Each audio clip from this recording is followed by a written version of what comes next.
Morning বন্ধুরা, দেখো পাউরুটির চপ বানাচ্ছে। এই দেখো এর মধ্যে দিয়েছে দেখো সস, ডিম সেদ্ধ, জিরে গুঁড়ো, লঙ্কা গুঁড়ো দিয়ে, নুন দিয়ে, বেসন দিয়ে এই দেখো ফাটিয়েছি। কোনো পেঁয়াজ, রসুন, কাঁচা লঙ্কা কিচ্ছু দিইনি এর মধ্যে।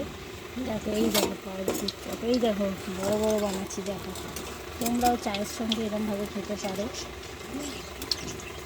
তোমরা চায়ের সঙ্গেও খেতে পারো, পারলে এমনি টিফিন ভেবে খেতে পারো তোমরা। হ্যাঁ, আমাদের যদি সকালের টিফিন ভেবে তোমরা খেতে পারো। এটা পাউরুটি, এই দেখো আমি কীভাবে বানাচ্ছি। আমার বেসনটা একটু কম ছিল, তাই আমি হালকা হালকাভাবে এই দেখো বানাচ্ছি।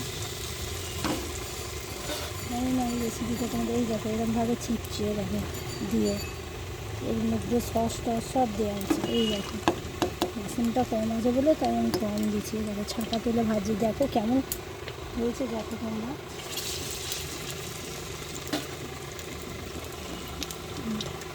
এই দেখো কি বড় বড় ফুলকো।